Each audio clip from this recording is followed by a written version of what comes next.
Eyes up. This place reeks of lies. Sergeant Callum Harker's voice cut through the thick silence like a blade. His grip tightened on the worn leash in his hand as Riggs, the sable German shepherd at his side, froze mid-step. The dog's ears perked forward, muscles rigid, nose twitching against the rotting scent of damp leaves and something deeper, something wrong. The forest ahead was still, too still. Even the birds had gone silent. They weren't supposed to be here. Not, really, this detour wasn't marked on any patrol route, but something in Harker's gut, the same instinct that had kept him alive through 3 tours, had pulled him off the road when he saw the rusted tricycle near the old chain-link fence, swallowed halfway by moss and time. Riggs had started, whining low in his throat the second they stepped through the clearing. That's when they heard it. A voice, small, fractured, almost like a memory. "I'm sorry, Mom." Callum had stopped moving. His boots sunk slightly into the softened earth as he scanned the hollow to his left. Riggs let out a low growl, not of threat, but dread. The kind of sound dogs only made when they knew the world was about to change. The voice had no direction. It came and went on the wind like a ghost. But Callum didn't question it, not anymore. He'd been on missions where men vanished into smoke and where entire villages carried grief like a second skin. He knew the weight of unspoken things. Still, this was different. The shack appeared just as the clouds shifted small, caved in, buried behind brambles that clawed at the air like broken fingers. It didn't belong on any map. Its wooden frame sagged inward, blackened at the corners like it had survived a fire and forgotten how to stand. Callum knelt beside Riggs, whispering what had become their silent ritual. No sudden moves, no second chances. The air inside the shack was 10 degrees colder than outside. There was no furniture, no life, just ash and brittle floorboards, but there were drawings on the walls. Hundreds of them, scrawled in crayon and charcoal, the same image over and over, a girl, a dog, and a woman with her back turned. The girl always had a blue ribbon in her hair. Callum didn't speak. He reached for his flashlight, but the beam barely pierced the stillness. Riggs started whining again, circling toward the far corner. That's when he saw it. A threadbare blanket in the shape of a child, unmoving. Next to it, a photograph, weather-warped but still whole. A little girl holding a golden retriever, cheeks full of joy. On the back, written in a shaky scrawl, Emmy, age 7, taken the day before. Before what? Callum's pulse thudded in his ears. He turned the photo over again and again, hoping for answers. Then came the whisper again, clearer now. "I didn't mean to leave him." He turned sharply, flashlight sweeping the corners, catching nothing but the slow collapse of dust. But Riggs was fixated on something buried just beneath the floorboards, a shallow dip in the wood, disturbed. Recent. Callum dropped to his knees, brushing the dirt aside with gloved fingers. Beneath the loose plank, the scent hit him first, faint but unmistakable. Decaying cloth, a buried memory. He didn't have to pull it out to know. His hands hovered there, frozen, as something inside him cracked. And that's when Riggs stepped back and whined, not in fear, but mourning. This wasn't an ambush site. This wasn't even a war zone. This was a place where something had waited, too long to be found. A place that still echoed with a child's apology, sealed behind silence and time. And as the wind howled through the trees once more, Callum realized they hadn't stumbled here by mistake. They had been called, and the forest had one more secret left to show. Callum didn't speak for a long time. The forest around the shack remained deathly quiet, as if even the wind was holding its breath. He crouched beside the loose floorboards, one hand resting on Riggs's back, steadying both of them. What lay beneath wasn't a body, not entirely. Just the remains of what had once been clung to, desperately. A tiny shoe, a scrap of pink fabric, and a doll's arm, stiff with age, still reaching for something it had never found. It was the kind of scene that made even a seasoned soldier feel like a trespasser in someone else's grief. He sat back slowly, eyes scanning the room again. The drawings, the silence, the weight of something unresolved pressing in from all sides. This place hadn't been abandoned in panic. It had been sealed, like a memory someone couldn't bear to revisit but couldn't bring themselves to destroy. And the whisper, that strange, childlike voice, it hadn't come from the grave. It had come from within the place. Riggs suddenly tensed, his nose to the floor, tracing invisible lines in the dust.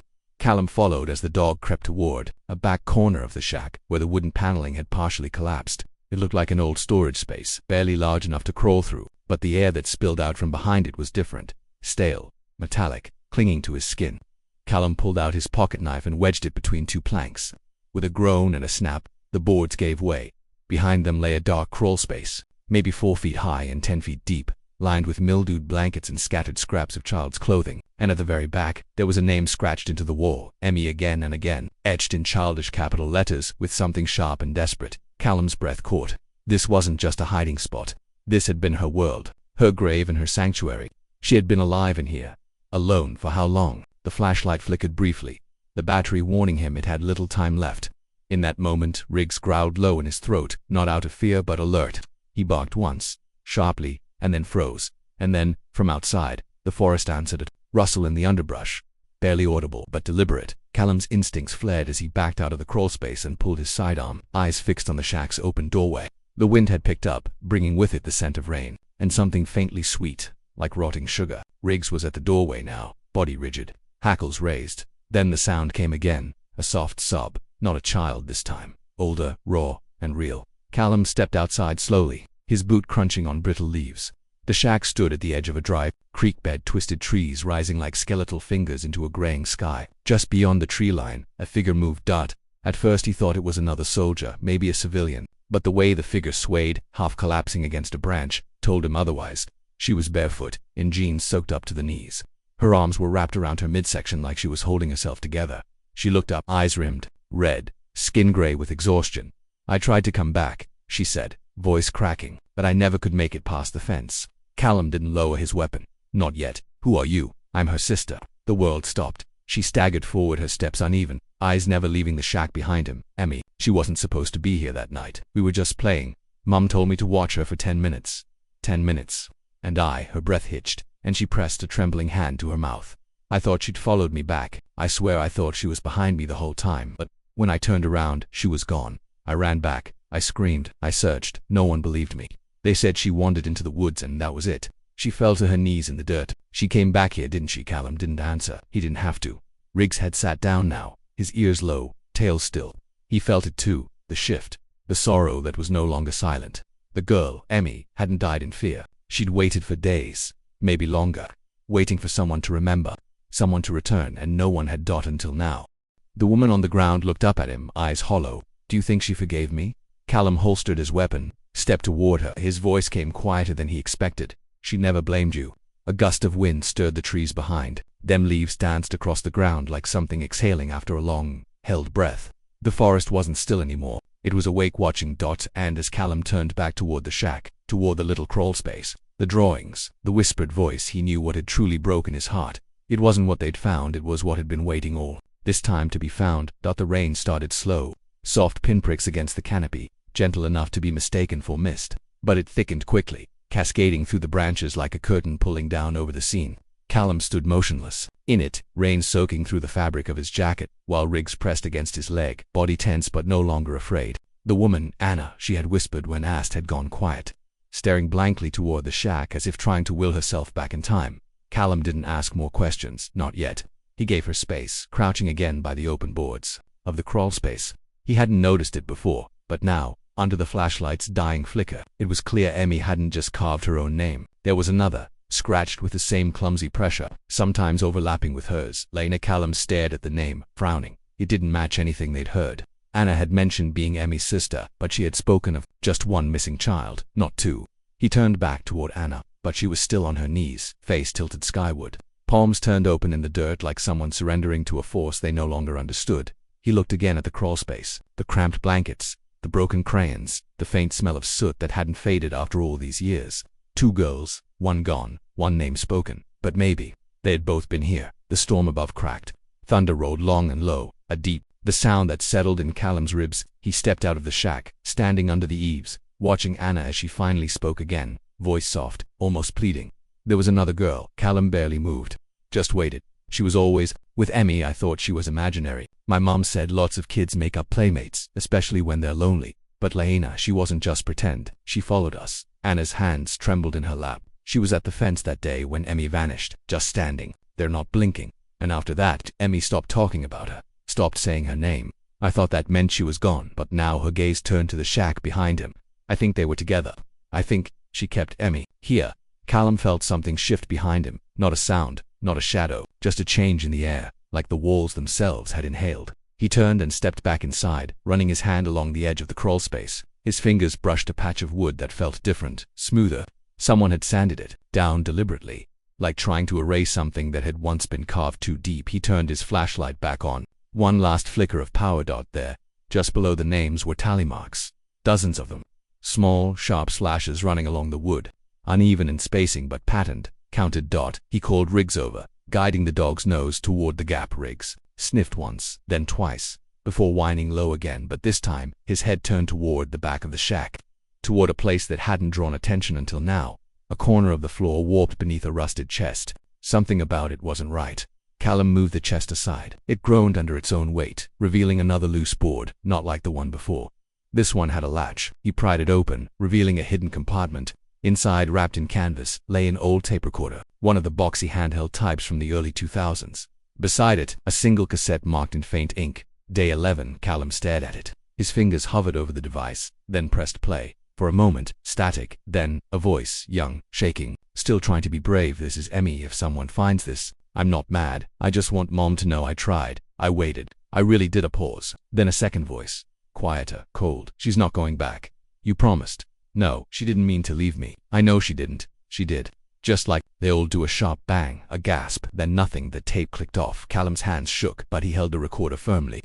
Emmy had left behind more than memories. She had tried to speak, to leave a trail. But Laina, whoever, whatever she was, hadn't let go. He stepped out into the rain again, holding the tape like evidence from a forgotten trial. Anna looked up when he approached. "You weren't wrong," he said quietly. She wasn't alone. Anna closed her eyes. Then what was Laina? Callum didn't answer. He didn't know. A ghost, maybe, or something older. Something that fed off abandonment, off children lost in the cracks of other people's grief.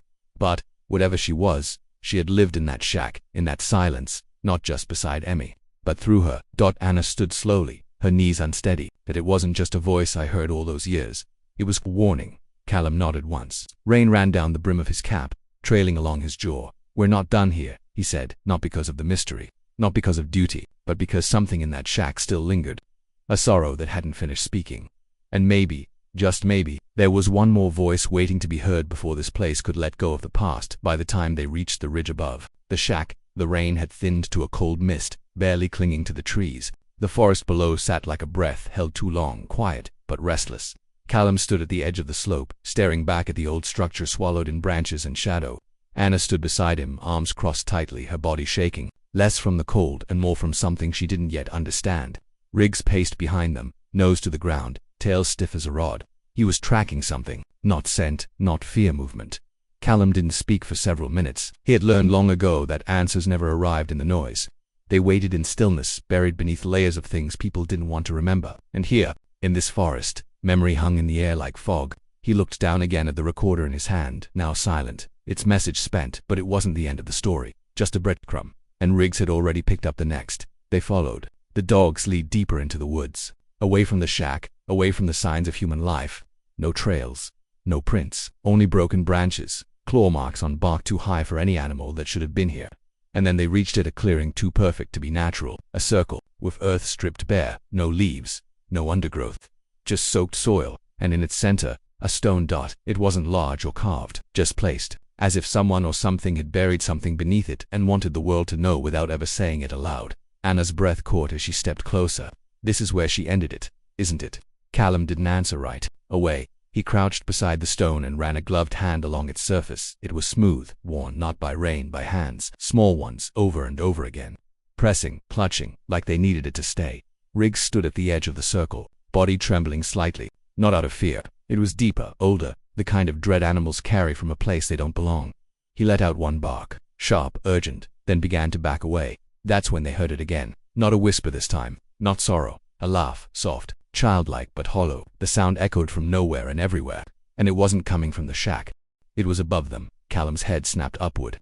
Through the thin canopy, a shape darted from branch to light for a person, too wrong for an animal. He caught only glimpses, pale limbs, something trailing behind, like hair or ribbons tangled in wind. It didn't move like a ghost. It moved like it had been watching them from the start.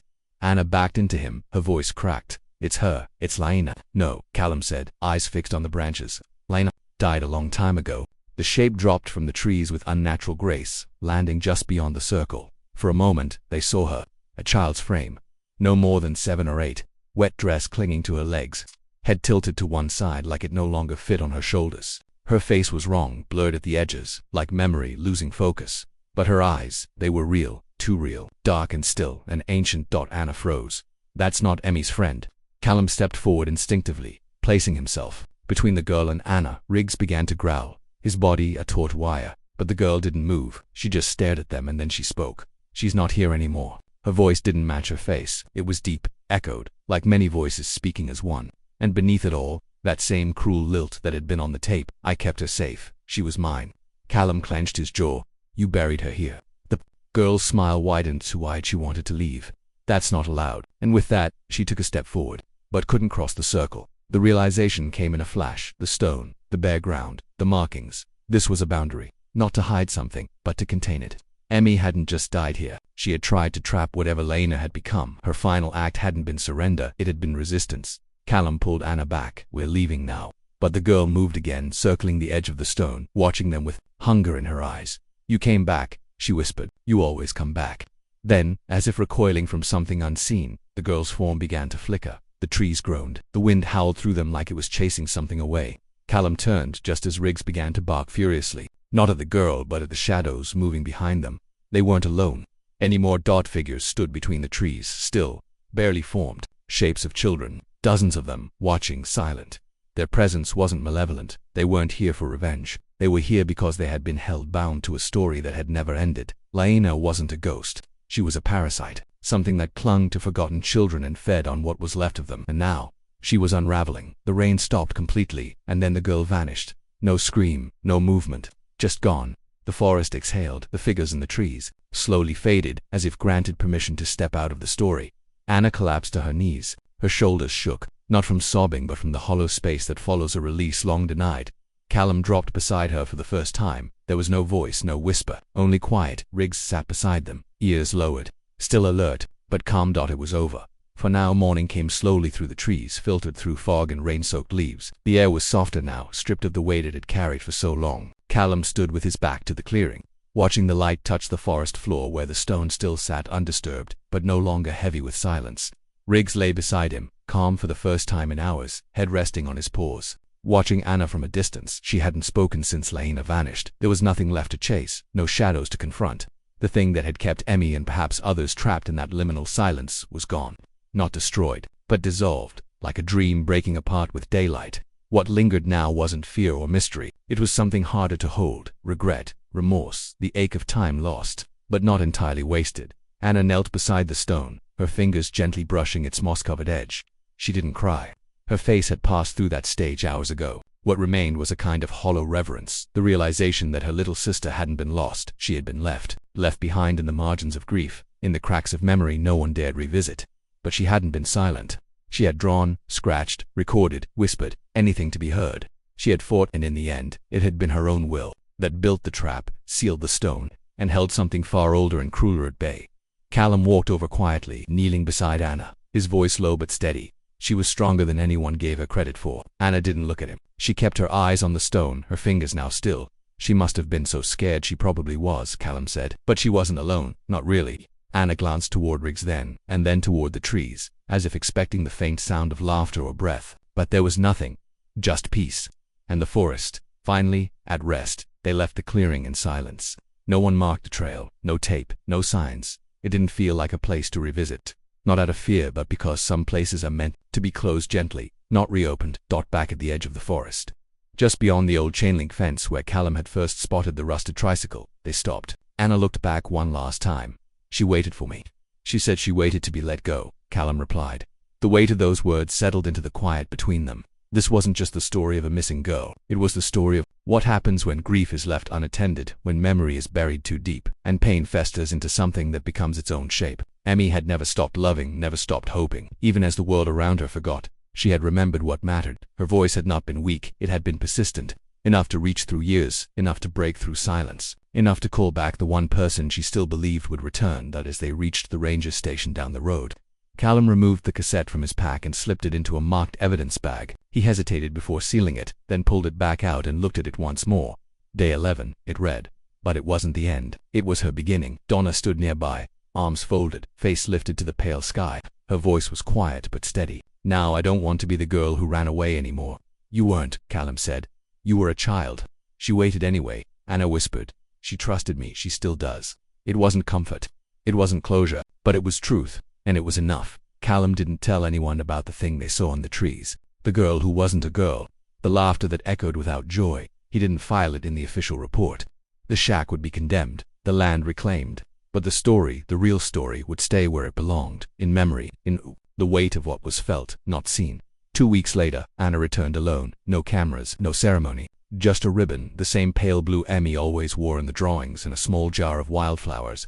She placed them on the stone without a word. Then she stood quietly for a long time, listening. There was no voice this time, no whisper, just the soft breeze of a forest no longer haunted.